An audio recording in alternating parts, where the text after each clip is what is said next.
Hello students, कैसे हैं आप सब लोग। वेलकम है आपका जीएनजी 2.0 के अंदर। और आज हम लोग क्लास 11th का बिजनेस स्टडीज के एक चैप्टर पढ़ेंगे जिसका नाम है बिजनेस फाइनेंस। मैं आपसे यही कहूंगा कि नेक्स्ट 45 मिनट्स ध्यान से मेरी बात को सुनना।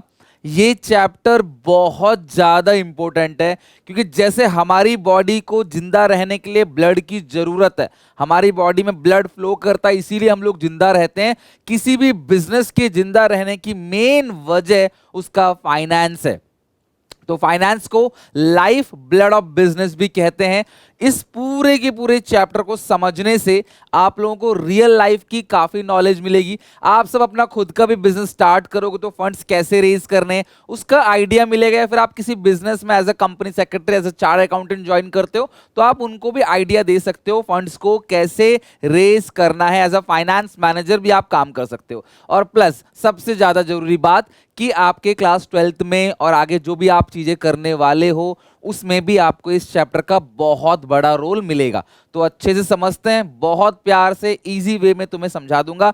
सारा का सारा चैप्टर चलता है फाइनेंस के ऊपर। तो सबसे पहले समझते हैं कि बिजनेस फाइनेंस होता क्या है। मैं इस चैप्टर को शुरू करूं उससे पहले मैं एक ओवरऑल ग्लैंस देना चाहता हूं, एक झलक आपको देना चाहता हूं कि पूरा चैप्टर कैसे वर्क करेगा और हमें कंप्लीट चैप्टर को किस रूट में लेके चलना है। तो सबसे पहले बिजनेस फाइनेंस होता क्या है। किसी भी बिजनेस को चलाने के लिए सबसे बड़ी चीज क्या है? कैपिटल, पैसा। तो हम कैपिटल तब बोलेंगे जब अपने पास आ जाएगा। अभी हमारे पास आया नहीं है तो हम क्या बोलते हैं उसको? Finance, business finance. सिंपल सीधी बात अगर मैं करूं, आपने कई लोगों से सुना होगा कि यार हम अपना बिजनेस क्यों नहीं कर सकते? क्योंकि जी पैसा है ही नहीं अपने पास। यार हमारे पास इतना पैसा होता ना हम भी पैसे से पैसा बनाते, बिजनेस करते। तो बिजनेस फाइनेंस है क्या?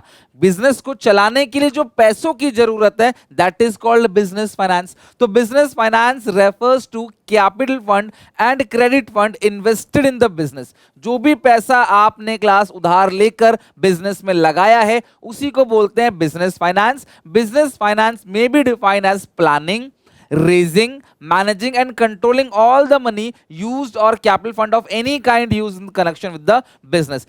बिजनेस से रिगार्डिंग जो भी पैसे का कनेक्शन है, कितना पैसा मार्केट से उठाना है, किस सोर्स से उठाना है, हम क्योंकि आज पढ़ने वाले हैं सोर्सेस, यानी कि कौन कौन से सोर्सेस हैं फंड्स को रेज करने के लिए, कौन कौन से सोर्सेस हैं जिनसे फंड्स को रेज करेंगे, कितना पैसा हमें चाहिए, कहीं हम ज्यादा पैसा तो नहीं मार्केट से रेज कर लेंगे, कहीं हम कम पैसा तो रेज नहीं करेंगे, कम करेंगे तो भी काम नहीं होगा, और ज्यादा आपको चाहिए 100 करोड़, आपने मार्केट से उठा लिया 500 करोड़, तो एक्स्ट्रा 400 करोड़ का आपको ब्याज भरना है, कहां से भरोगे? तो कितना पैसा मार्केट से उठाएं, किस सोर्सेस से पैसे को उठाएं, उसका यूटिलाइजेशन किस तरीके से करें, पब्लिक को डिविडेंड किस तरीके से बांटे, बताऊंगा डिविडेंड क्या होता है आगे चल के, और ताकि हमारी कंपनी स्मूथली चल सके। यही इस पूरे चैप्टर के अंदर पढ़ेंगे। मैं आपको चैप्टर की झलक बताता हूं कि चैप्टर चलेगा कैसे, देन हम लोग इसको डिटेल में पढ़ेंगे। सबसे पहले मैंने आपको बता दिया कि जो बिजनेस फाइनेंस है ना वो life blood of the business है। किसी भी बिजनेस को चलाने के लिए इट इज मस्ट। अब हमें पैसा, जो बिजनेस फाइनेंस उसके अंदर 3 इंपॉर्टेंट डिसीजन है। सबसे पहला कि भी एफिशिएंट एक्विजिशन, कि हम सही पैसा रेज करें, जितना पैसा हमें बिजनेस को चलाने, देखो पैसा या तो हम थोड़ा खुद लगाएंगे या हम किसी से मार्केट से उठाएंगे, तो हमें जितना पैसा चाहिए हम मार्केट से उतना उठाएं, ना कम ना ज्यादा। एफिशिएंट यूटिलाइजेशन, प्रॉपर तरीके से उस पैसे का इस्तेमाल करें।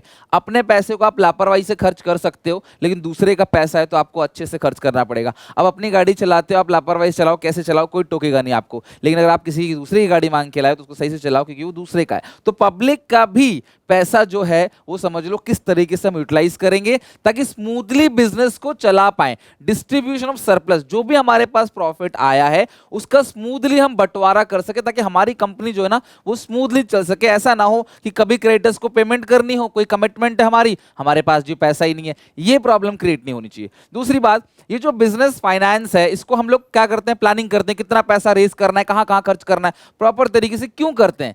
क्योंकि मेन ऑब्जेक्टिव है शेयर होल्डर्स के वेल्थ को इंक्रीज करना।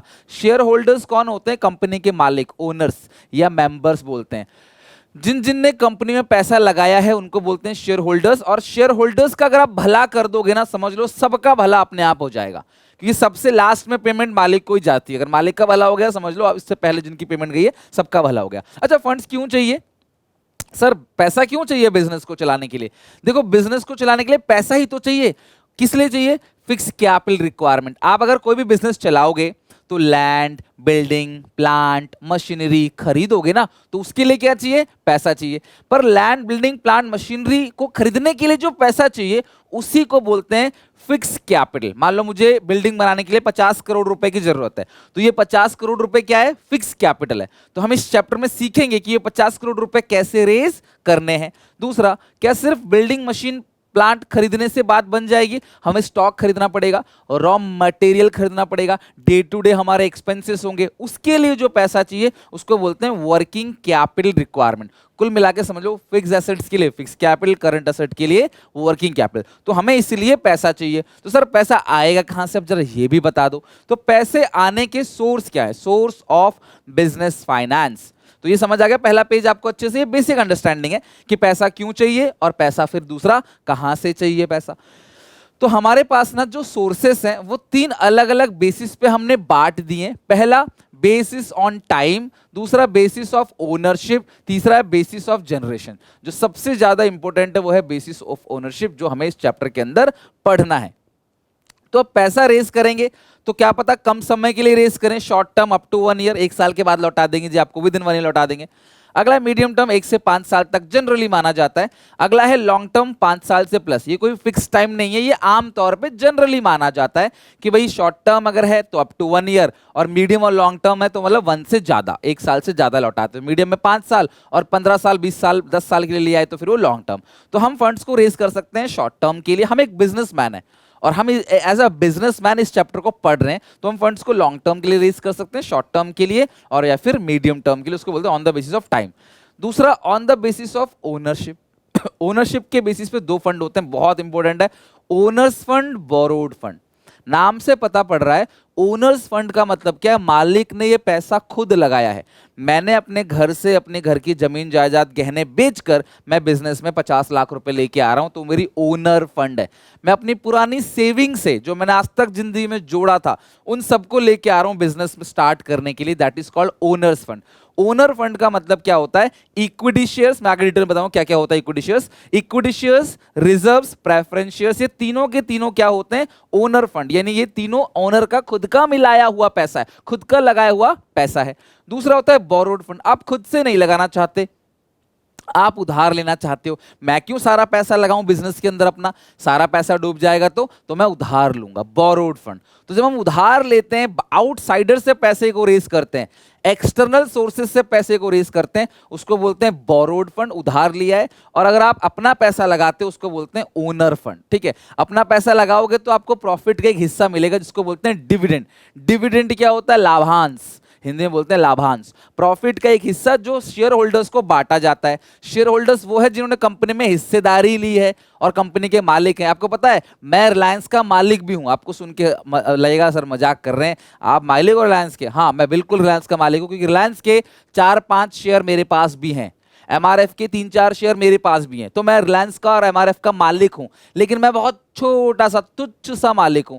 लेकिन जो मुकेश अंबानी है उनके पास मान लेते हैं 40% शेयर है कंपनी के, तो वो बहुत बड़े मालिक हैं, सब उनको जानते हैं जी। भाई 20 लाख 30 लाख करोड़ के भी ओनर है वो। भाई मैं ओनर हूं 10,000 20,000 रुपए का, 50,000 1 लाख रुपए का, तो मैं छोटा मालिक हूं। बट बिजनेस में ना जो भी शेयर खरीदता है ना, अगर आपने एक शेयर भी किसी कंपनी ने खरीद लिया ना, तो वो कहते हैं आपको मालिक। अब कहते हैं अच्छा फील कराते हैं, गॉड नोज, बट हम ओनर कहते हैं उनको। तो ये ओनर का खुद का पैसा है। Equity share, preference shares, reserve लगाया है, या फिर आपने उधार ले लिया जी, इनका कोई मालिक वाले, इनको ब्याज मिलेगा जी। प्रॉफिट का एक हिस्सा सब लोगों में बांट दिया जाता है, उसको बोलते हैं डिविडेंड। इनको ब्याज मिलता है, इंटरेस्ट। अपना इंटरेस्ट लो, हम तुम्हारे पैसे से आग लगाएं, कुछ भी करें, तुमको मतलब नहीं, तुमने हमें उधार दिया है, अपना ब्याज लो, अपने घर जाओ, बस बात खत्म। तुम डिसीजन मेकिंग में नहीं आओगे, तुम वोट करने नहीं आओगे, ये लोग वोट कर रहे हैं, कंपनी के अंदर के लोग हैं। ये इंटरनल है, ये क्या है? एक्सटर्नल। क्या क्या होते हैं इसके अंदर? भी बहुत सारे इंस्ट्रूमेंट्स होते हैं, trade credit, short term, public deposit, medium term, bond, debentures, long term, commercial bank, short medium, financial institution से उधार पैसे ले लेते हैं, long term, inter corporate deposit. तो ये सारी चीजें हम इस चैप्टर के अंदर डीपली पढ़ने वाले हैं, जो कि बेसिकली एक्सटर्नल है। ये पैसा हम बाहर से लेते हैं और आमतौर पे शॉर्ट टर्म और मीडियम टर्म के लिए, और ये पैसा हम कंपनी के अंदर से लेते हैं आमतौर पे लॉन्ग टर्म के लिए। और then on the basis of generation, generation के बेसिस पे अंदर से फंड्स को रेज करते हो तो इंटरनल सोर्स, बाहर से रेज करते हो तो एक्सटर्नल। ओनर फंड इंटरनल है, बोरोड फंड एक्सटर्नल है। समझ में? तो ये तीनों एक ही चीज है। तो अभी ओनर फंड आपने लिया है, लॉन्ग टर्म के लिए लिया है, इंटरनल, तो ये देखो लॉन्ग टर्म भी कवर हो गया और इंटरनल भी कवर हो गया। बोरोड फंड आपने बाहर से पैसा उठाया है, तो शॉर्ट टर्म मीडियम टर्म है, और ये एक्सटर्नल फंड है और ये बोरोड फंड है। तो आप किसी भी तरीके से, तो ऐसे पुकार लो, ऐसे पुकार लो, ऐसे पुकार लो, जैसे भी पुकार सकते हो, बट ये बीच वाला पोर्शन बहुत इंपॉर्टेंट है। सो इस पूरे के पूरे चैप्टर में आपको पढ़ना क्या है? दो चीजें। बिजनेस फाइनेंस होता क्या है, क्यों पैसे की जरूरत होती है, और दूसरा मोस्ट इंपॉर्टेंट कि फंड्स को रेज कहां कहां से करेंगे, कौन कौन से सोर्सेस हैं, उन सोर्सेस का फायदा क्या है, उनका मतलब क्या है, उसमें क्या रिस्क छुपा हुआ है, यही हमें पढ़ना है कुल मिला के इस चैप्टर के अंदर। इसीलिए इस चैप्टर का नाम है बिजनेस फाइनेंस, यानी सोर्सेस ऑफ बिजनेस फाइनेंस। वो कौन कौन से सोर्सेस हैं जिससे हम लोग फंड्स को रेज कर सकते हैं। वीडियो लाइक कर देना अगर आपको अच्छे से समझ आ रहा है तो। चलो, ये तो हो गई कहानी, मैंने चार्ट के थ्रू आपको अच्छे से देखो पूरा समझा दिया। इसका स्क्रीनशॉट जरूर ले लेना, क्या पता आपको बाद में कॉपी में लिखने की जरूरत पड़े, तो समझने के लिए बेसिकली बताया मैंने आपको। अब चलते हैं चैप्टर पे, फटाफट चैप्टर को खत्म करते हैं। तो बिजनेस फाइनेंस मैंने बता दिया आपको। तो कोई भी बिजनेस एंटरप्राइज है, उसको पैसों की जरूरत है, फाइनेंस की जरूरत है फॉर द फॉलोइंग पर्पस। क्यों चाहिए पैसा? मैंने बता दिया आपको, फिक्स एसेट्स खरीदने के लिए, डे टू डे पेमेंट करने के लिए, वर्किंग कैपिटल के लिए, उसके लिए पैसा चाहिए। While starting business, finance is required to procure fix assets. Procure मतलब क्या होता है? खरीदना, फिक्स एसेट्स खरीदना। Day to day fix assets पे कुछ पेमेंट भी होगी, गाड़ी खरीदोगे तेल डलवाना पड़ेगा डे टू डे बेसिस पे, इंश्योरेंस कराना पड़ेगा, रिपेयर मेंटेनेंस कराना पड़ेगा, उसके लिए क्या चाहिए? पैसा चाहिए। To meet working capital requirement, working capital requirement जब प्रोडक्शन प्रोसेस हो रहा है। वर्किंग कैपिटल रिक्वायरमेंट मतलब क्या है? आप रॉ मटेरियल खरीद रहे हो, उसको फिनिश गुड्स में कन्वर्ट कर रहे हो, इसमें भी तो पैसा लगेगा कुछ ना कुछ, उसके लिए भी आपको पैसा चाहिए। और पैसा ग्रोथ और एक्सपेंशन के लिए भी चाहिए। अगर आपको कंपनी को ग्रो करना है, एक्सपेंड करना है, तो उसके लिए पैसा चाहिए। इसीलिए हम क्या करते हैं? मार्केट से पैसे उठाते हैं, ठीक है। Adequate finance provide the following benefit. अगर पैसा रहेगा तो क्या क्या फायदा होगा? सर जी पैसा रहेगा तो फायदा ही फायदा, तो क्या क्या फायदा होगा किसी बिजनेस को? किसी बिजनेस की बात कर रहे हैं हम लोग। तो सबसे पहले अपनी लायबिलिटी की पेमेंट कर पाएगा ऑन टाइम। आपने उधार लिया है ना, तो टाइम पे आप क्रेडिटर्स की पेमेंट कर पाओगे, है ना। अपने बिजनेस को स्मूथली चला पाओगे, सारे एक्सपेंसेस पे कर पाओगे। अगर आपके पापा अच्छे पैसे कमाते हैं तो आपका घर स्मूथली चलता होगा, आपके टाइम पे फीस जाती होगी, आपके ट्यूशन फीस, आपकी बुक, आपके इंश्योरेंस, आपके स्कूल की फीस, आपके घर के सारे खर्चे, राशन पानी, सब स्मूथली चलता होगा, है ना। गरीब लोग हैं तो भैया आज पैसा नहीं है, आज वो है, आज ये है, आज ये कमी है, तो स्मूथली नहीं चलेगा। तो बिजनेस को भी चलाने के लिए पैसों की जरूरत है। Firm can adopt latest technology. अगर पैसा है तो नई नई टेक्नोलॉजी, इनोवेशन मेथड्स को आप यूज कर सकते हो। अगर पैसा है तो बिजनेस अपॉर्चुनिटी का लाभ उठा सकते हो। वहां पे ये मौका मिल रहा है, वहां पे ये प्लॉट खाली है, पैसा आपके पास लेके वहां पे नया अपना बिजनेस चालू कर दिया, तो अपॉर्चुनिटी, मौके का फायदा उठा सकते हो। कंपटीशन जो है वो स्ट्रांगली कंपटीशन को फेस कर सकते हो। जिनके पास पैसा है वो कंपटीशन को फेस कर सकते हैं, शुरू शुरू में नुकसान झेल सकते हैं, बिकॉज दे हैव मनी। और अ फर्म कैन रिप्लेस, आप एसेट्स, मशीनरी जब भी आपको बदलना हो बदल सकते हो, है ना। अगर अभी कोई गरीब आदमी, उसका फोन खराब हो गया, उसको 2 महीने लगेंगे फोन को रिप्लेस करने में। अमीर आदमी फोन खराब हो गया, तुरंत जाकर दूसरा फोन ले आया। तो एसेट्स को भी आप रिप्लेस कर सकता है कोई business. The firm can face recession and depression period of trade cycle. तो अगर कभी ऐसा फेज भी आता है जहां पे धंधा नहीं चलता, तो पैसा है तभी आप टिक पाओगे। अभी गीजर का टाइम है, हीटर का टाइम है, गर्मियों में इनका धंधा नहीं चलेगा, तो ये लोग टिक पाएंगे क्योंकि सर्दियों में इन्होंने इतना पैसा कमा लिया है। तो कभी अगर मुसीबत है, रिसेशन है, डिप्रेशन है, डिफ्लेशन बोलते हैं बेसिकली इसको, जहां धंधा नहीं चल रहा, लोग डिमांड नहीं कर रहे, तो उस टाइम पे भी आप टिक पाओगे अगर आपके पास पैसा है। तो इसीलिए इसमें पैसों की जरूरत है। तो कंक्लूजन क्या निकल के आया? A business enterprise needs finance at every stage. भैया हर जगह पैसा चाहिए। It must be available N adequate amount, पर्याप्त मात्रा में अवेलेबल होना चाहिए, सही समय पे अवेलेबल होना चाहिए, ताकि बिजनेस स्मूथली चल सके, ठीक है। तो राइट टाइम पे पैसा उठाओ, राइट अमाउंट ऑफ पैसा उठाओ, राइट सोर्स से उठाओ, ताकि बिजनेस स्मूथली आपका चल सके। We can say that finance is the life blood of a business. तो जो पैसा है वो क्या है? बिजनेस का लाइफ ब्लड है। आई होप कि आपको ये छोटी सी बात समझ आई, मीनिंग समझ आ गया बिजनेस फाइनेंस का। अब sources of business finance on the basis of the ownership. Ownership के बेसिस पे दो फंड्स हैं, ओनर फंड और बोरोड फंड। अपना खुद का पैसा लगाया ओनर फंड, बाहर से उधार लिया borrowed fund. Owner fund refers to fund contributed by the owners as well as the accumulated profit.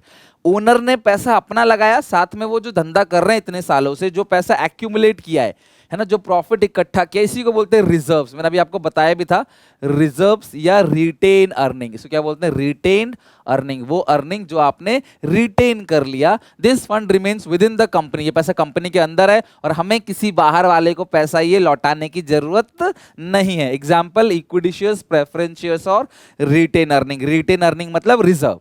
तो हमारे पास अपना खुद का पैसा है रिजर्व, हम इक्विटी और प्रेफरेंस शेयर कैपिटल से फंड्स को रेज कर सकते हैं, हमें किसी को लौटाने की जरूरत नहीं है। मालिक ने अपना पैसा खुद लगाया है, ठीक है, मालिक का पैसा। मेन सोर्स, इसका जो मेन फीचर है वो क्या है? Source of permanent capital. देखो ये परमानेंट कैपिटल है, ये परमानेंटली आपने बिजनेस में इन्वेस्ट कर दिया, there is no liability return. आपने उधार नहीं लिया किसी से, तो कोई रिफंडेबल नहीं है बोरोड फंड की तरह, ठीक है, और लोन की तरह। रिस्क कैपिटल, देखो मालिक का सबसे ज्यादा रिस्क लगा होता है। देखो अगर मालिक ने पैसा लगाया बिजनेस में ना, तो ओनर फंड ना बहुत रिस्की है। क्यों भैया? मालिक के लिए, कि सारा पैसा डूब सकता है अगर घाटे में चली कंपनी, तो आपको एक पैसा नहीं मिलेगा, आपने जो लगाया सब डूब जाएगा। बोरोड फंड में ऐसा नहीं है। अगर किसी ने आपको 5 लाख रुपए उधार दिए और आप उस पैसे को डुबा भी दोगे ना, तब भी उसको 5 लाख रुपए आपको ब्याज के साथ लौटाना पड़ेगा। इसमें ऐसा नहीं, तुम्हारा तो सारा चला जाएगा। Owner fund is also known as the risk capital of the business. इसको रिस्क कैपिटल ऑफ बिजनेस बोलते हैं, as the return on this capital depend upon the rate of earning. Company कितना कमाती है, अगर कंपनी को लॉस हो गया तो भाई आपको पैसा नहीं मिलेगा, आपका रिटर्न पैसा वापस नहीं आएगा। अगर लॉस कंटिन्यू है तो ओनर को अपना इवन जो ओरिजिनल इन्वेस्टमेंट अमाउंट है वो भी नहीं मिलेगा। और ये जो रिटर्न है वो क्लास बहुत सारे फैक्टर्स पे डिपेंड करता है, इसीलिए भैया ये रिस्की बहुत है। तो इसीलिए लोग बोलते हैं बिजनेस वही इंसान चला सकता है जो रिस्क ले सकता है। मोर रिस्क मोर गेन। जितना रिस्क लोगे, जितना पैसा लगाओगे, डूबने का खतरा उतना रहेगा, लेकिन गेन भी उतना रहेगा। नो सिक्योरिटी, खुद का पैसा है तो भैया कुछ गिरवी रखने की जरूरत नहीं है। सोर्सेस ऑफ ओनर फंड, ये ओनर का खुद का पैसा है। इसके अंदर 3 चीजें आती हैं, एक तो शेयर, 2 ही चीजें हैं, शेयर कैपिटल और रिटेन अर्निंग। शेयर कैपिटल के अंदर 2 तरह के शेयर्स होते हैं, इक्विटी शेयर्स और प्रेफरेंस शेयर्स। मैं बताऊंगा कौन से शेयर्स होते हैं और शेयर्स क्या होते हैं, सब बताऊंगा। एक्यूमुलेटेड प्रॉफिट को क्या बोलते हैं? रिटेन अर्निंग या रिजर्व, ये मैं आपको पहले ही बता चुका हूं। अब आते हैं बोरोड फंड, जो पैसा आपने बाहर से उधार लिया, एक्सटर्नल फैक्टर से आपने उधार लिया बाय वे ऑफ लोन और क्रेडिट। इसका क्या है? Fix time. भैया आपने जो पैसा उधार लिया है उसका हमेशा एक पीरियड होगा। याद करो, जब आपके किसी दोस्त ने आपसे उधार मांगा होगा तो आपने जरूर पूछा होगा भाई कितने देर के लिए चाहिए। जब भी उधारी की बात आती है ना, टाइम आ जाता है, भाई कितने समय के लिए आपको उधार चाहिए, तो फिक्स पीरियड होता है इसके अंदर। Security, generally firm can get borrowed fund against some securities of assets. आप एसेट को गिरवी रख के जनता से पैसे लेते हो तो सिक्योरिटीज होती है इसके अंदर। रेगुलर इंटरेस्ट की पेमेंट होती है। भैया अगर मैं एक कंपनी हूं, मैंने जनता से उधार लिया है, किसी से भी उधार लिया, तो मुझे फिक्स अमाउंट ऑफ इंटरेस्ट जो है वो हर साल, हर महीने, हर क्वार्टर या हर हाफ ईयरली में पे करना पड़ेगा। ये लीगल कंपल्शन है। अगर आपने लिया है तो आपको, अगर आपने किसी से उधार लिया और आपने उसे ब्याज नहीं दिया तो भाई आपकी कंपनी को बंद भी करा सकता है, ध्यान रखना। अगला है control. The borrowed fund security holder do not get any right to control. मेरी बात ध्यान समझना, मुझे 50 लाख की जरूरत है, ठीक है, तो मैंने अपने दोस्त को बोला भाई तू पार्टनर बन जा मेरे साथ, 50 लाख रुपए दे दे और तू और मैं पार्टनर बन जाएंगे। तो इस सिचुएशन में मेरी, इस सिचुएशन के अंदर क्या है, मेरी कोई लायबिलिटी नहीं है ना, लेकिन मेरा कंट्रोल खत्म हो गया। कल तक मैं मालिक था, जो मैं बोलता था वो होता था। आज उससे 50 लाख रुपए तो ले लिए, लेकिन वो भी मेरे साथ मालिक बन गया। तो अब मैं कुछ भी करूंगा तो मुझे उससे पूछना पड़ेगा, वो टांग अड़ा सकता है मेरे डिसीजन मेकिंग में। ये नुकसान है, पर फायदा क्या है, मुझे कोई ब्याज नहीं देना उसको, ये फ्री का पैसा आ गया मेरे पास, ये फायदा है। पर घाटा क्या है, वो भी आधा मालिक बन गया, प्रॉफिट भी शेयर करेगा और डिसीजन में भी वो जो है हमेशा टांग अड़ाएगा, जो मैं अपने मन की नहीं कर पाऊंगा फिर। लेकिन बोरोड फंड में क्या होता है, मैंने 50 लाख रुपए किसी से उधार ले, मैं कहा ठीक है मैं तुझे मालिक नहीं बनाऊंगा भाई, तू घर जा, मैं बैंक से उधार ले लूंगा। तो अगर मैं बैंक से उधार ले लूंगा, मैं इस पैसे से आग लगा दूं, कुछ भी करूं, इस पैसे से बैंक को कोई मतलब नहीं। बैंक को अपना ब्याज चाहिए और अपना फिक्स अमाउंट जो है प्रिंसिपल अमाउंट वो चाहिए बस बैंक को। तो यहाँ पे उनका कोई भी कंट्रोल नहीं है। The borrowed fund security holder may not get any right to control, manage the activity of the business, they have the right to sue the firm। ये sue कर सकते हैं फर्म को। sue मतलब पता ना क्या होता है, sue करने का मतलब मुकदमा दायर करना, केस करना। In case default in payment, अगर ब्याज नहीं दिए तो मुकदमा कर सकते हैं, बट हमारे बिजनेस ऑपरेशन से उनका कोई लेना देना नहीं है। Sources of borrowed fund are debentures, loan from commercial bank, loan from financial institution, public deposit, intercorporate deposits, trade credit, etc। ये मैंने आपको पढ़ा ही दिया था। देखो ये borrowed fund के sources देखो। ओनर फंड में क्या है, equity shares, reserve, preference shares, तीनों के बारे में बताऊंगा आगे चल के क्या होता है, ठीक है। borrowed फंड के अंदर आपकी ये सारी चीजें, और यकीन मानो अगर आप यहाँ पे सीख लेते हो ना, 12th में आपको दिक्कत नहीं आएगी। अगर आप ये सब चीज सीख लेते हो 12th में बहुत स्मूथली चलेगा, ये सब 12th में काम आएगा, बिजनेस स्टडीज के अंदर भी काम आएगा, अकाउंट्स के अंदर भी काम आएगा। Now moving to next point, borrowed fund समझ आ गया। अब डिफरेंस बिटवीन ओनर्स फंड और बोरोड फंड। ओनर फंड क्या है class? Owner fund refers to fund contributed by the owners, है ना, as well as retain earning. मालिक ने पैसा लगाया प्लस अपनी रिजर्व्स को जो आज तक गुल्लक में जोड़ा था वो तोड़ के निकाला।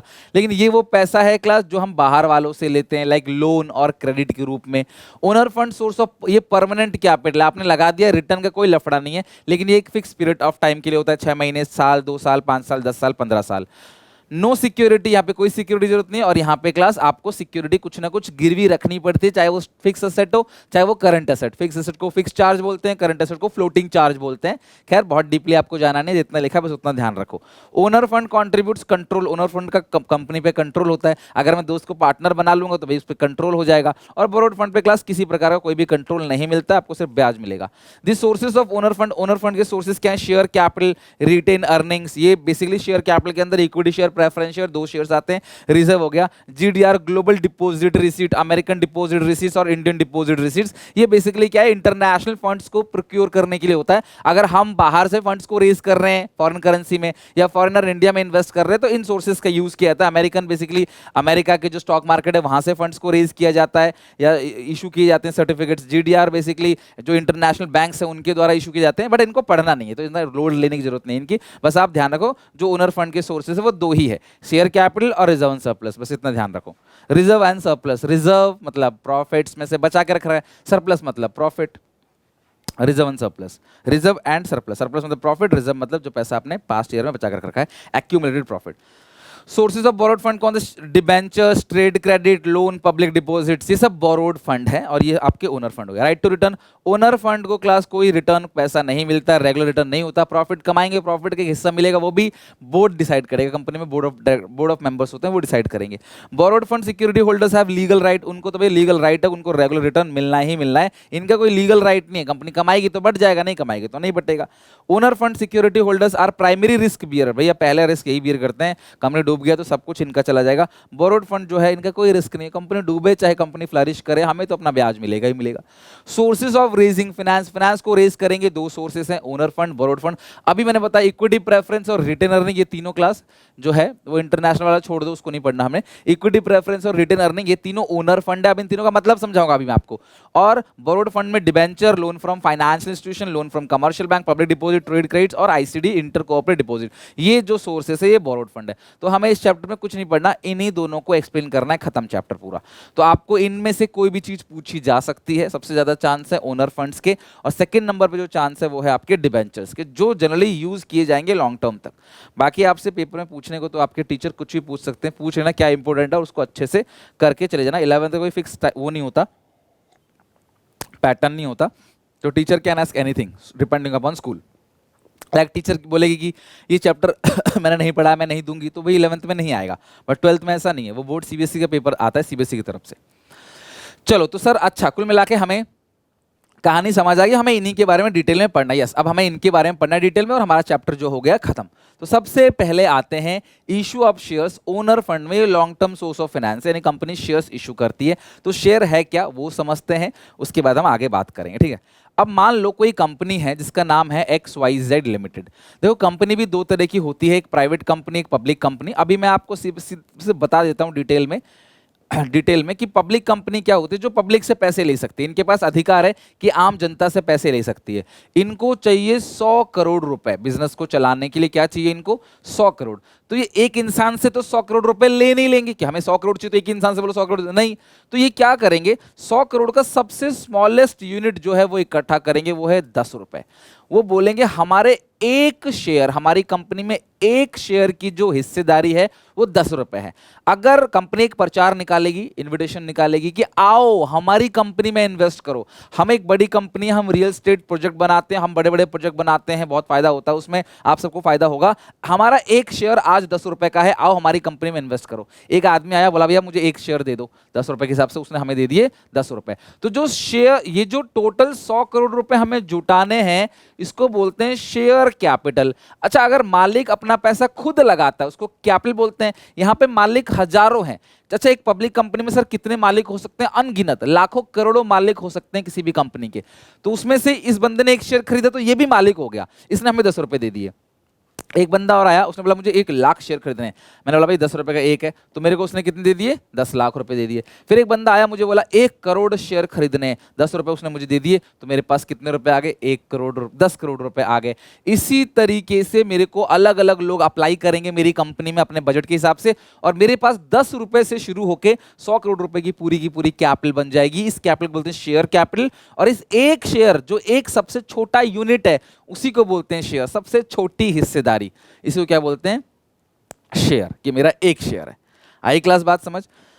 अब फायदा क्या है, जनता क्यों खरीदती है शेयर्स को? शेयर्स पे तो कोई इंटरेस्ट नहीं मिलता, इससे अच्छा ही अपने 10 लाख रुपए, 10 करोड़ रुपए, 10 रुपए, 10 लाख रुपए और 10 रुपए ये बैंक में ना डालें, अपना ब्याज ना लें। ये क्यों शेयर्स में इन्वेस्ट करते हैं? क्यों? क्योंकि कंपनी अच्छी है, कंपनी अच्छा प्रॉफिट कमाएगी, तो कंपनी अपने प्रॉफिट का एक हिस्सा जनता को बांट देती है। जनता मतलब शेयर होल्डर्स, जो लोग कंपनी के शेयर्स खरीदते हैं उनको बोलते हैं शेयर होल्डर्स। तो कंपनी अपने प्रॉफिट का एक हिस्सा शेयर होल्डर्स को बांट देती है, उस हिस्से का नाम है डिविडेंड। तो कंपनी के प्रॉफिट के ना 3 हिस्से हो जाते हैं, एक हिस्सा तो सरकार को टैक्स दे देती है और एक हिस्सा कंपनी बचा के रखती है, इसको बोलते हैं रिटेन अर्निंग। ठीक है, कि पैसा बचाना है भैया, ये नहीं बांटना, कल को ग्रो भी तो करना है, सारा कमा के सारा बांट देंगे तो ग्रो कैसे करेंगे? तो और कुछ पैसे जनता को बांट देते हैं, इसको क्या बोलते हैं? डिविडेंड। तो part of profit which is distributed among share holders is called dividend. ठीक है जी, इनको डिविडेंड मिला। इनके अलावा जब कंपनी अच्छा ग्रो करेगी, कंपनी तरक्की करेगी, कंपनी के पास रिजर्व इकट्ठा होता चला जाएगा, तो कंपनी का जो एक शेयर 10 रुपए का था ना,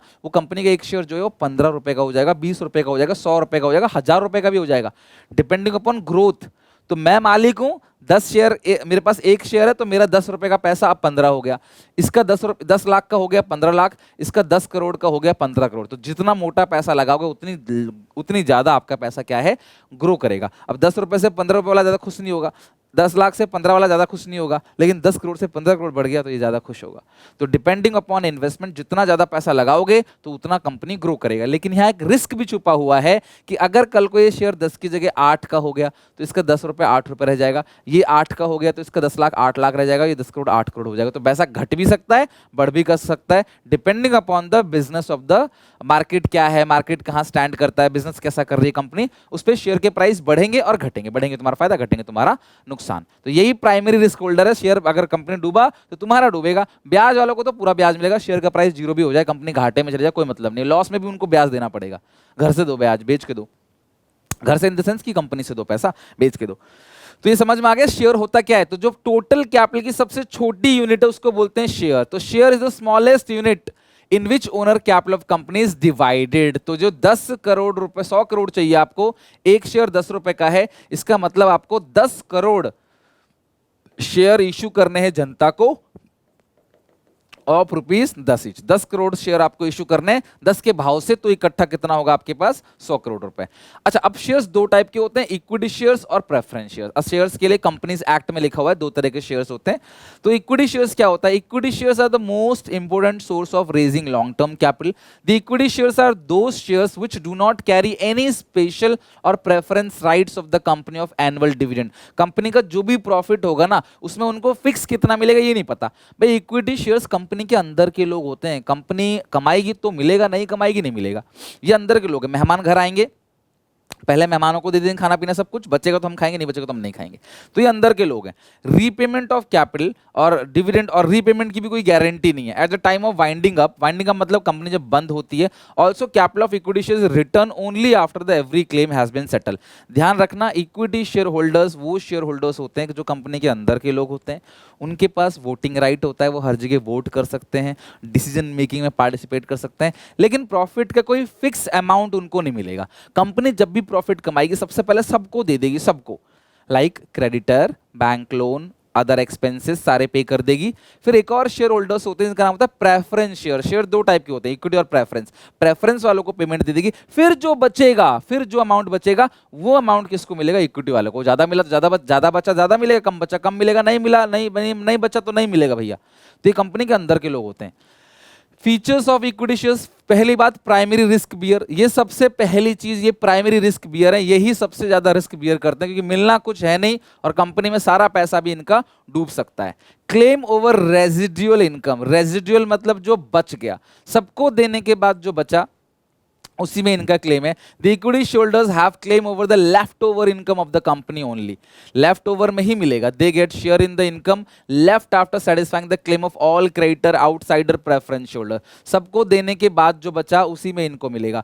अगला है basis of loan. Equity share capital is the basis on which loans can be raise. Equity share capital ही बेसिस है जिस बेसिस पे लोन मिलता है। अगर कोई कंपनी इक्विटी शेयर्स इशू कर रही है और जनता उस पर भरोसा दिखा रहा है तो उस भरोसे के बेसिस पे ये लोग बैंक से भी लोन ले सकते हैं। सीधी सी बात है, इतने सारे शेयर होल्डर्स, अगर जनता इनके शेयर्स खरीद रही है मतलब इनके पास सरकार ने ऑलरेडी इनकी वेरिफिकेशन कर ली है, क्योंकि आप जनता से इतनी इजीली पैसे ले नहीं सकते। अगर आप जनता से पैसे ले रहे हो इट मीन सरकार ने ऑलरेडी अप्रूवल दे दिया आपको, तो ये लोन भी उस बेसिस पे रेज कर सकते हैं। The amount of equity share capital add to the credibility of company. तो जितना कंपनी शेयर इशू कर रही है उतनी क्रेडिबिलिटी कंपनी की जो है वो बढ़ जाती है। अगला है, इनके पास कंट्रोल रहता है। Equity share holders have control over the activities of company. वो उनके पास वोटिंग राइट होता है, वो कंट्रोल रख सकते हैं सारी की सारी एक्टिविटी का, क्योंकि उनके पास वोटिंग राइट है। कौन सा काम करना है नहीं करना उनको हर साल वोट होता है। एक एजीएम होती है, एनुअल जनरल मीटिंग, उसमें इन लोगों को पास वोटिंग पावर होती है, बैठते हैं वोट करते हैं जी काम करना है नहीं करना, तब जाके काम होता है। भले ही इन्हें पैसा नहीं मिलता लेकिन ये कंपनी की सच में अंदर के लोग हैं, ये हितकारी हैं कंपनी के।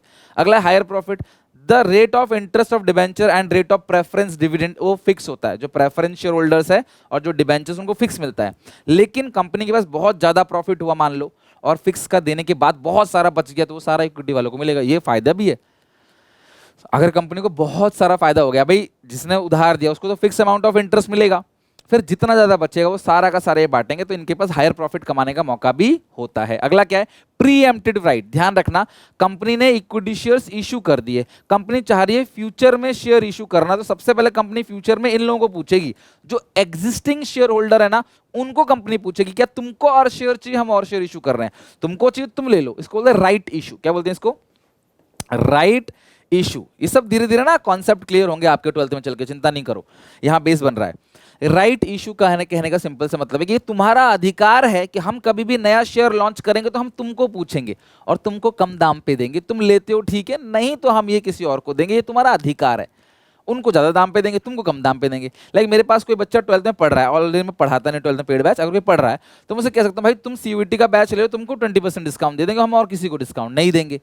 तो ये इनका एक राइट मिल गया एग्जिस्टिंग शेयर होल्डर्स को, कि हम भी नहीं चाहते नए नए बच्चे, हम चाहते हैं बच्चे अपने ही हों, तो इसलिए हम आपको 20% डिस्काउंट दे रहे हैं। सिमिलरली कंपनी भी यही चाहती है कि जो हमारे शेयर होल्डर्स है ना वो लिमिटेड रहे। जितने ज्यादा शेयर होल्डर्स रहेंगे ना उतना डिफॉल्ट का पेमेंट आएगा, उतनी वोटिंग के लिए बुलाना पड़ेगा, जगह रखो, खाना पीना खिलाओ, बहुत लफड़ा है। लोग कम रहे, अच्छे लोग रहे, तो इसलिए एग्जिस्टिंग शेयर होल्डर्स को एक राइट मिलता है कि भैया आपको ही शेयर मिलेंगे सस्ते दाम पे, अगर आप नहीं लेते तो हम किसी और को देंगे, आप लोगों तो पहली प्रायोरिटी आपकी। इसको बोलते हैं preemptive right. The equity shareholders are given preemptive right by the provision of companies act. According to this right, whenever a company issue planning to issue new equity shares, it must offer the shares to the existing shareholder first.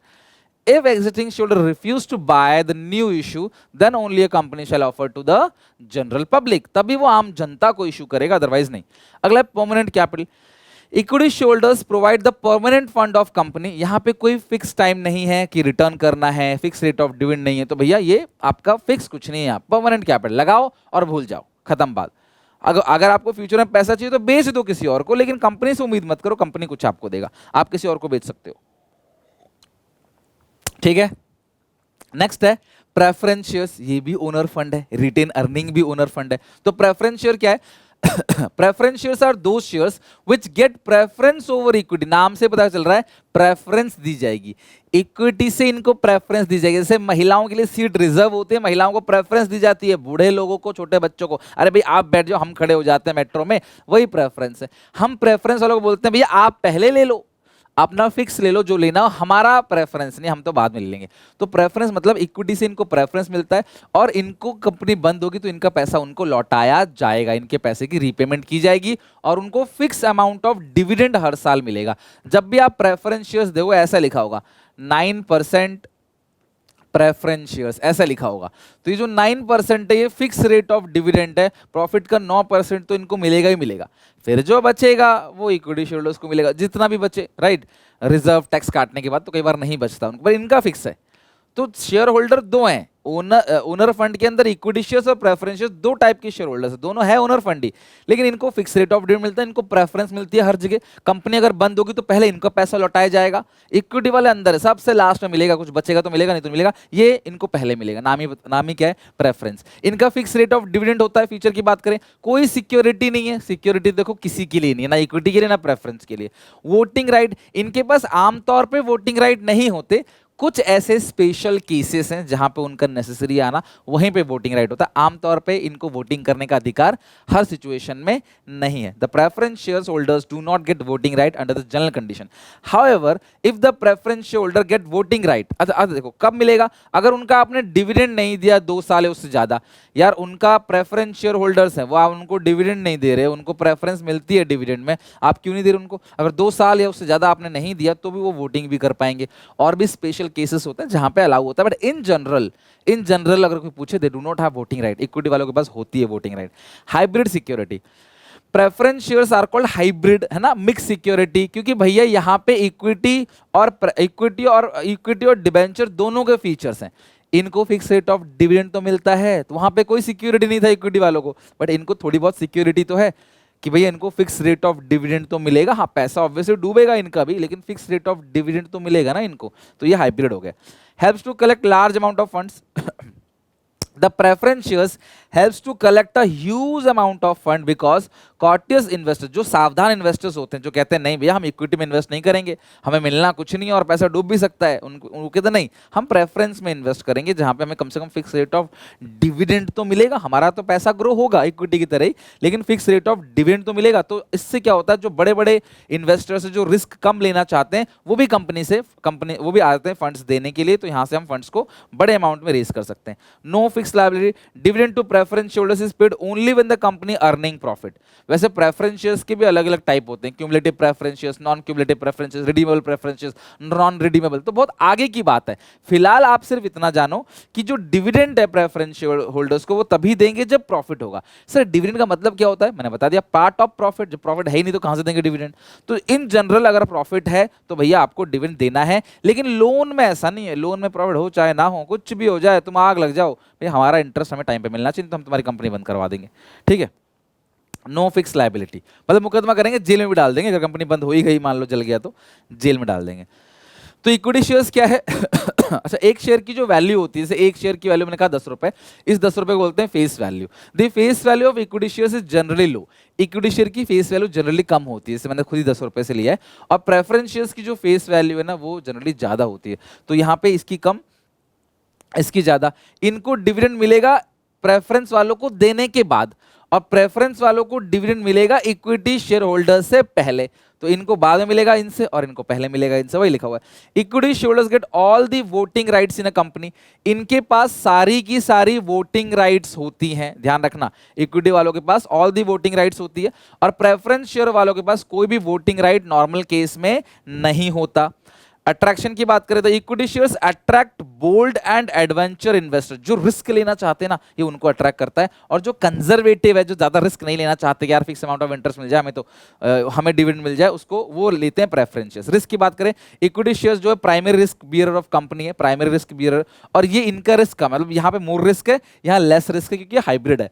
अगला है return eight the time of winding up. पहले payment जाएगी preference वालों को, उसके बाद equity वालों को, ठीक है, ओनली आफ्टर प्रेफरेंस, प्रेफरेंस के बाद इनको मिलेगा, और इनको प्रायोरिटी मिलेगी, और इनको पहले पैसा वापस किया जाएगा, क्योंकि प्रेफरेंस होल्डर, कंपनी अगर कल को बंद होती है तो इनको पहले, इनको बाद में। Redemption, equity shares are never redeem. Equity share holders का पैसा कभी भी लौटाया नहीं जाता, कंपनी वापस इनके शेयर्स को खरीद सकती है, इसको बाय बैक बोलते हैं। लेकिन प्रेफरेंस शेयर्स को रिडीम किया जाता है, एक फिक्स पीरियड के लिए इशू किया जाता है, जनरली 20 ईयर से ज्यादा नहीं होता, ठीक है। तो विद इन 20 ईयर्स कंपनी इनका पैसा तो लौटा देती है, लेकिन ये इनका पैसा कभी लौटाया नहीं जाता। कंपनी इनके शेयर्स को बाय बैक कर सकते हैं, या अपना शेयर किसी और को बेच सकते हैं। जमीन की तरह से, मेरे पास जमीन थी, मैंने किसी और को बेची, किसी और को जरूरत है उसने आगे बेचा, चलता रहता है, खत्म कुछ नहीं होता। अगला है रिटेन अर्निंग्स या ओनर फंड। वो क्या होता है रिटेन अर्निंग? रिटेन अर्निंग का मतलब रिजर्व, यानी कि undistributed profit after the payment of dividend taxes. मैंने आपसे कहा था सॉरी, जो भी हमारा प्रॉफिट है उसमें से एक हिस्सा हम सरकार को टैक्स दे देते हैं, एक हिस्सा हम जनता को बांट देते हैं, और कुछ हिस्सा हम बचा लेते हैं। रिटेन का मतलब क्या होता है? बचा लेना। रिटेन अर्निंग का मतलब है रिजर्व, जो पैसा आपने बचा लिया उसको हम लोग क्या बोलते हैं? Retain earning, right. जो पैसा आपने बचा लिया उसको बोलते हैं रिटेन अर्निंग। और ये आपने पैसा क्यों बचा लिया? फर्दर ग्रोथ के लिए, ठीक है, फर्दर ग्रोथ के लिए आपने पैसा बचा लिया। कल को जो भी फ्यूचर में ग्रोथ होने वाला है तो ये कहां से पैसा लाओगे? तो इसीलिए आपने रिटेन अर्निंग मतलब रिजर्व, आपने पैसा बचा लिया, कल को भी ग्रोथ में हम इसको यूज करेंगे, ठीक है। फीचर्स क्या है रिटेन अर्निंग का? पहला है क्वेश्चन ऑफ सिक्योरिटी। आपने ये पैसा अपना लगाया है, बहुत सुकून से इस पैसे को लगा सकते हो, किसी को कोई ब्याज नहीं देना, कोई डिविडेंड कुछ नहीं, ये आपका अपना पैसा है। तो सबसे ज्यादा सेफ माना जाता है, इमरजेंसी में आप इस पैसे का यूज कर सकते हो। क्वेश्चन आप एक सिक्योरिटी की फीलिंग कराता है। फंड्स फॉर न्यू और इनोवेटिव प्रोजेक्ट, अच्छा कहीं कोई नया प्रोजेक्ट आ गया, कोई इनोवेटिव प्रोजेक्ट आ गया जिसमें आपको पैसा लगाना है, तो भैया आप वहां पे ये पैसा लगा सकते हो। मीडियम और लॉन्ग टर्म फाइनेंस, और मीडियम और लॉन्ग टर्म के लिए आप पैसा लगा सकते हो। Retain earning is considered as ownership fund, owner खुद का है, it's of the purpose of medium और लॉन्ग टर्म फाइनेंस। तो अगर आपको लॉन्ग टर्म के लिए, मीडियम टर्म के लिए कहीं से फंड्स रेज करना है तो आप अपना भी पैसा लगा सकते हो। Conversion into ownership fund, this surplus retain earning can be converted into share capital. Reserve से पैसा शेयर कैपिटल में कन्वर्ट कर सकते हैं, कैसे? Bye issuing bonus share. Bonus share वो शेयर होते हैं जो फ्री में इशू किए जाते हैं। तो हम उस पैसे का यूटिलाइज करके, मतलब मान लो मेरे गुल्लक में पैसा पड़ा हुआ है, मैंने गुल्लक से पैसा निकाला और उतने रुपए के जनता को शेयर भी इशू कर दिया, और मैं ऐसा बोल दूंगा कि मैंने सबको शेयर इशू करके ये पैसा लिया है, और शेयर होल्डर से मैंने कुछ नहीं लिया, तो फ्री का शेयर इशू कर दिया। तो बोनस यानी कि आपने फ्री का इशू करके ये पैसा रख लिया, इसको बोलते हैं बोनस इशू। जैसे मेरी एक राशन की दुकान थी, या फिर मेरी मान लो एक कार की दुकान थी, मैंने दोस्त को कार गिफ्ट कर दिया फ्री में, और गुल्लक से पैसा निकाल के अपने दराज में डाल दिया मैंने कि भाई मेरे ये पैसा मैंने दोस्त से लिया है, दोस्त से कुछ नहीं लिया है। तो ये पैसा को हम क्या कर सकते हैं, अपनी पूंजी मान सकते हैं, रिजर्व से पैसा निकाल के अपना पैसा बना सकते हैं, बोनस इशू करके, फ्री इशू करके। ठीक है, इससे पैसा नहीं जाता, इन्वेस्टर्स को बेनिफिट मिलता है issue of this free of cost, कि उनको फ्री ऑफ कॉस्ट कुछ शेयर्स मिल गए, तो उनके लिए फायदा ही है। कंपनी कई बार बोनस इशू करती है। मोस्ट डिपेंडेबल सोर्सेस, इंसान सबसे पहले डिपेंड किस पे रहता है? कंपनी के अपने पैसों पे, और रिजर्व सबसे अपना पैसा है। नो इंटरफेरेंस, किसी का कोई इंटरफेरेंस नहीं है, कोई भी आके हमें ये नहीं कह सकता तुमने इस पैसे को क्यों यूज किया। भैया अपना पैसा है, हम खुद यूज करें भैया, कौन रोक लेगा? ना किसी उधार ले रहे हैं ना कुछ। अगला है बोरोड फंड। अब जो बोरोड फंड है उसके जो भी इंस्ट्रूमेंट्स हैं वो हमें पढ़ने हैं, तो एक एक करके ध्यान से समझना। बोरोड फंड के ये सारे के सारे इंस्ट्रूमेंट्स हैं जो हम लोगों को पढ़ना है। Trade credit, public deposits, bonds, commercial bank, ये सारा का सारा आपको पढ़ना है। ठीक है, तो अब बोरोड फंड के अंदर सबसे पहला जो आता है आइटम, वो क्या होता है? Trade credit. ठीक है, ट्रेड क्रेडिट, एक एक करके सारा आइटम को समझो अच्छे से, then chapter end हो जाएगा। Trade credit refers to arrangement where a manufacturer is generally grant credit from the supplier। मैं सामान बना रहा हूं, रॉ मटेरियल खरीद के ला रहा हूं मान लो गुप्ता जी से, तो गुप्ता जी मुझे उधार दे दे रहे हैं कि चल ठीक है यार, तू रॉ मटेरियल उधार लिया तो सामान बना के मुझे बेच दियो। ऐसा होता है मार्केट में, सामान उधार मिलता है, हम बना के फिनिश गुड्स बना के बेचते हैं, पैसा आता है, उधारी की पेमेंट कर देते हैं, इसी को बोलते हैं trade credit. The supplier allow the customer to pay the outstanding balance when a credit period. Generally the customer भी कई बार कहता है कि भाई मुझे उधार दे दो, तो राशन की दुकान वाले आमतौर पर पर्ची बना के उधार दे देते हैं। तो भैया ये सारी चीजें ट्रेड, व्यापार के अंदर जो भी आप शॉर्ट टर्म के लिए 3-6 महीने के लिए उधार ले रहे हो, that is called trade credit. और आमतौर पे क्लास ये 6 महीने के लिए होता है, इसलिए इसको शॉर्ट टर्म फाइनेंस फैसिलिटी बोलते हैं। क्या है? Short term finance. तो आप ऐसे भी उधार ले सकते हो, इजीली अवेलेबल होता है, आप आराम से किसी से उधार ले सकते हो। नॉर्मली भी अगर गली के राशन की दुकान से बोलोगे ना तो आपको उधार दे देगा। फ्लेक्सिबल है, आप कहीं से भी ले सकते हो, किसी से भी ले सकते हो, कोई पेपर फॉर्मेलिटी इसके अंदर नहीं होती, कोई फ्लोटेशन कॉस्ट नहीं है। मतलब उधार लेने का ना कोई कॉस्ट नहीं है, मैं सीधे जाऊंगा राशन दुकान में, मुझे उधार दे दो, वो मुझे उधार दे देगा। शेयर इशू एक्सपेंस नहीं है, लेकिन शेयर और डिवेंचर को ना बहुत मेहनत से खर्चा लगा के, बॉन्ड को, शेयर को बहुत खर्चा आता है इशू करने में। प्रोस्पेक्टस छापना पड़ता है, किताबें बनानी पड़ती हैं, लॉ सरकार को पेमेंट करनी पड़ती है, परमिशन लेनी पड़ती है सेबी से, बहुत खर्चे हैं। इसमें कोई खर्चे नहीं है। पर इंक्रीज इन प्राइसेस, तो कई बार ऐसा भी होता है कि अगर आप उधार दे रहे हो तो प्राइस बढ़ा सकते हो, कि मैं 50 रुपए किलो बेच रहा हूँ गेहूँ, दूसरे लोग 45 का बेच रहे हैं, मैं 5 फालतू बेच रहा हूँ, बट मैं 3 महीने का उधार भी तो दे रहा हूँ, तो आप मुझसे उधार भी तो ले रहे हो 3 महीने का, तो मैं थोड़ा पैसा फालतू लूंगा। तो ऐसा कर सकते हो आप। और लीगल एक्शन, यहाँ पे अगर आपने उनसे कोई बिल बना के रख लिया है, ठीक है, कोई आपने बिल बनाया, प्रॉमिसरी नोट बनाया, तो उस बेसिस पे आप लीगल एक्शन ले लेते हो। अदरवाइज कोई ऐसा खास लीगल एक्शन होता नहीं है, पर आप उधार दे रहे हो, कुछ तो सबूत रखोगे ना उससे, तो उस बेसिस पे भी आप लीगल एक्शन ले सकते हो। प्रॉमिसरी नोट वगैरह, बिल्स पेबल वगैरह के बेसिस पे you can take any legal action. अगला है पब्लिक डिपॉजिट। ये सब बोरोड फंड के अंदर आ गया, हम उधार ले रहे हैं। पहले ट्रेड क्रेडिट, आपने उधार लिया दूसरे से, दूसरा है पब्लिक डिपॉजिट, ये भी बोरोड फंड और मीडियम टर्म फाइनेंस है। पब्लिक से आपने उधार ले लिया। Public deposit refers to unsecure, आपने कुछ गिरवी नहीं रखा, आम जनता से बस उधार ले लिया। Company wishing to invite public deposit places and advertisement in newspaper, newspaper पे ऐड डालती है कि आओ हमारी कंपनी में पैसे लगाओ, हमें पैसे की जरूरत है, हमारे पास पैसे नहीं, आप हमें पैसे दो, हमें बिजनेस का आइडिया है, हम बिजनेस करेंगे और आपको भी फायदा पहुंचाएंगे। तो पब्लिक क्या है क्लास, वहां पे अपने पैसे इनको दे सकती है। फीचर्स क्या है? अनसिक्योर, पहली बात ये अनसिक्योर है। और ये जो पैसा है बहुत मोटा पैसा लोग नहीं देते, वर्किंग कैपिटल के लिए होता है। वर्किंग कैपिटल मतलब रॉ मटेरियल वगैरह के लिए पैसा लेती है। और टाइम पीरियड क्लास आमतौर पे 6 महीने से 3 साल तक के लिए होता है, ठीक है। मतलब शॉर्ट और मीडियम आप इसे कह के चल सकते हो, शॉर्ट और मीडियम यानी 6 महीने से 3 साल तक के लिए ये दिया जाता है। सिंपल प्रोसीजर टू रेज, कोई ऐसा खतरनाक प्रोसीजर नहीं है। Any member of the public can deposit money with the company, company में आप पैसा लगाओ। जैसे आप, ये बैंकों के थ्रू होता है। आप बैंक में जाओगे ना तो बैंक आपको बोलेगा कि भाई इस इन्वेस्टमेंट में पैसे डाल दो, इस स्कीम में पैसा डाल दो, तो ये वही हो गया। Repayment, a company which has public deposit is required to set aside 10% of deposit. जो भी कंपनी ऐसा करती है, जनता से पैसे ले रही है, तो साल के एंड में ना 10% जो है उसको अपने पास बचा के रखना पड़ेगा मैच्योरिटी अमाउंट का, ताकि 10 साल बाद एटलीस्ट इतने पैसे जुड़ जाएं कि हम उसको पैसा दे सकें, ठीक है। कुछ कुछ रिजर्व बचाना पड़ेगा। सस्ता पड़ता है, कोई फॉर्मेलिटीज नहीं है, लेकिन हाँ लिमिटेड अमाउंट आप रेज कर सकते हो। Amount of funds that can be raise by way of public deposit is limited. ये नहीं कि जनता से अंधाधुंध पैसा उठा रहे हो, बिकॉज ऑफ लीगल रेस्ट्रिक्शन, सरकार ने रोक टोक लगा रखा है। Public deposit can not be exceed 25% of share capital in free reserve.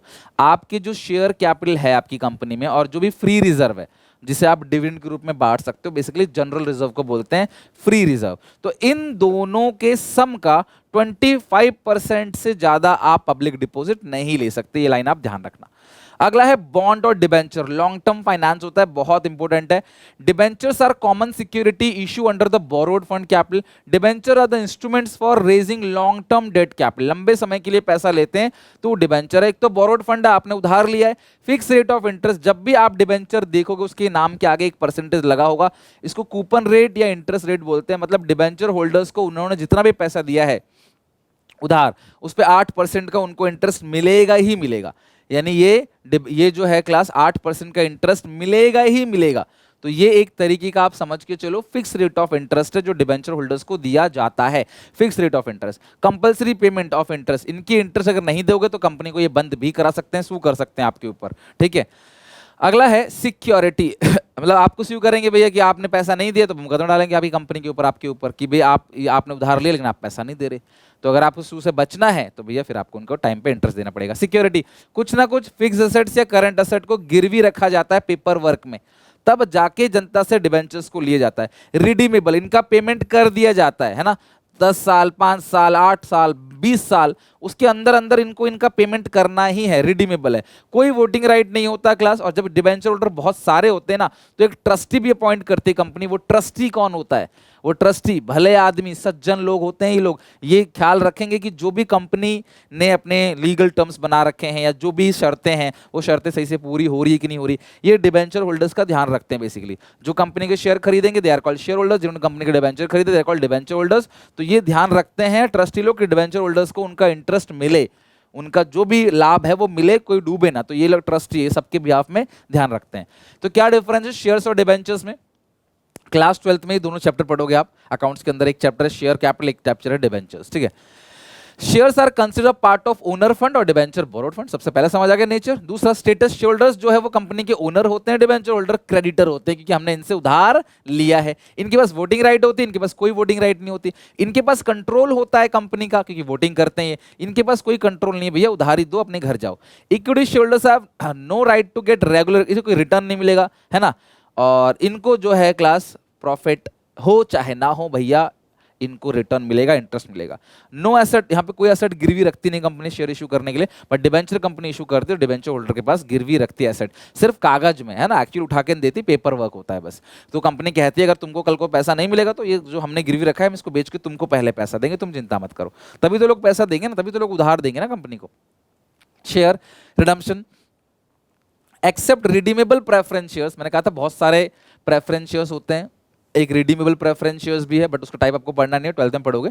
No other shares are redeemable. Redeemable preference shares छोड़ के कोई भी शेयर्स रिडीम नहीं होते। कंपनी बस इनका पैसा जो है इनको लौटा देती है वाइंडिंग अप में, वो भी सबको सेटल करने के बाद। कंपनी बंद होगी, सबकी पेमेंट होगी, तब जाके शेयर्स की पेमेंट होती है। लेकिन इनको भैया आपने क्या करना है, फिक्स अमाउंट में आपको इनका पैसा इनको लौटाना ही है, और इनको पहले लौटाना है, इनको बाद में। तो पहले डिबेंचर्स की, फिर प्रेफरेंस शेयर्स की, फिर बेचारे इक्विटी शेयर्स की पेमेंट होती है। तो इनको सबसे पहले देना है पैसा। टाइम हो गया 5 साल का, इनका पैसा इनको लौटा दो। रिस्क शेयरहोल्डर्स जो है प्राइमरी रिस्क बियरर हैं और इनका कम से कम रिस्क होता है क्योंकि इनका भैया फिक्स अमाउंट ऑफ इंटरेस्ट तो इनको मिलना ही मिलना है। अगला है आप उधार कमर्शियल बैंक से भी ले सकते हो। Commercial bank occupy very important position as they provide fund for different purposes and different period. और हम सब लोग भी कहां जाते हैं, कमर्शियल बैंक के पास जाते हैं। तो कमर्शियल बैंक शॉर्ट टर्म और मीडियम टर्म लोन प्रोवाइड कराता है और आमतौर पे कुछ गिरवी रखने के बाद वो लॉन्ग टर्म लोन भी प्रोवाइड करा सकता है, ऐसा कि नहीं कराता। फीचर्स ऑफ कमर्शियल बैंक, सबसे पहला, bank provide funds to firm whenever is required. जब भी पैसा चाहिए होगा आप बैंक से सीधा पैसे ले सकते हो, वो ऑलवेज अवेलेबल है, क्योंकि इनका प्राइमरी काम क्या होता है, उधार देना। The bank keep the information of borrower confidential, है ना, जिसने उधार लिया उसकी इंफॉर्मेशन भी मार्केट में लीक नहीं करती। कोई फॉर्मेलिटी नहीं है कि प्रोस्पेक्टस इशू करो, है ना, आप सीधा जाओगे, इकोनॉमिकल सोर्स है, आप फॉर्म भरोगे, आपको उधार मिल जाएगा, वो चेक कर लेंगे आपकी फाइनेंशियल कंडीशन, वेरीफाई कर लेंगे, आपको उधार दे देंगे। ये बहुत फ्लेक्सिबल सोर्स है। Loan amount can be increase as well as decrease. जितना पैसा चाहिए अपनी मर्जी से बढ़ा लो, घटा लो, सैंक्शन हो जाएगा जी आपको इतना लोन मिलना है, फिर आप बढ़ा घटा सकते हो। मतलब बढ़ाने के लिए थोड़ा मुश्किल है, बट हम घटा जरूर सकते हैं। Funds are generally available for short period or medium term. Banks are detail investigation of the company affair, and affair मतलब बैलेंस शीट वगैरह को बैंक क्या करती है, डिटेल इन्वेस्टिगेशन करती है और लोन इशू करने से पहले सब चेक करती है, तब जाके लोन देती है। और सम केसेस में बैंक्स रेस्ट्रिक्शन लगाती है और डिफिकल्ट टर्म एंड कंडीशन लगा देती है लोन के लिए। लाइक उसे पता है कि यार ये बंदे का क्रेडिट स्कोर अच्छा नहीं है, तो बहुत सारे कंडीशंस बैंक उसके ऊपर फिर लगा देती है। लोन फ्रॉम फाइनेंशियल इंस्टीट्यूशन, और अच्छा बैंक जो है ना बहुत छोटा टर्म होता है, ये है सबसे बड़ा टर्म, इसको बोलते हैं फाइनेंशियल इंस्टीट्यूशन। इसका छोटा सा हिस्सा जो है वो कमर्शियल बैंक है।